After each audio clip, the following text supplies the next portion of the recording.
تجلی پہ غالب ہے یا تجلی جو ہے نا وہ نور پہ غالب ہے؟ کیا سوال لائے ہو اکبر بھائی؟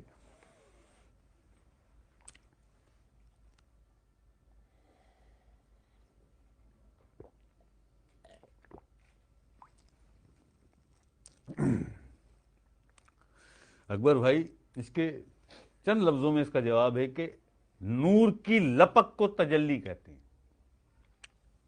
نور کی لپک، اس لپک کو تجلی کہتے ہیں. آئی تھی نا کوہ طور پہ، لپ کا تھا نا اللہ کا نور،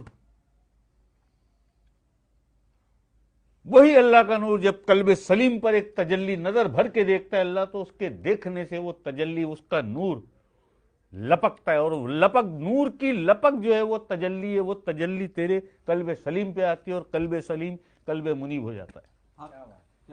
اب کبھی قلب سلیم کا رخ اکبر کی طرف ہے، اویس کی طرف ہے، زبیر کی طرف ہے، طلحہ کی، ان لوگوں کی طرف ہے قلب سلیم کا رخ، اور وہ ذکر میں مصروف ہے.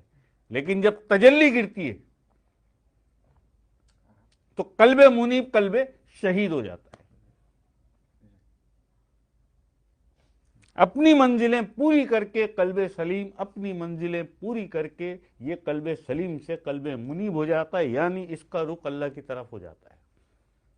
یہ قلب منیب ہو جاتا ہے، اس کا رخ اللہ کی طرف ہو جاتا ہے. پھر قلب منیب پر وہ تجلی آتی ہے جب اللہ پاک دیکھتا ہے، تجلی آتی ہے تو قلب منیب قلب شہید ہو جاتا ہے. یہ معاملہ ہے. اور نفس آپ کا الہمہ، نفس ملہمہ ہو جاتا ہے، پاک ہو جاتا ہے. ابھی ایک منزل باقی ہے نفس ملہمہ سے نفس مطمئنہ کی، یہ ایک منزل باقی ہے.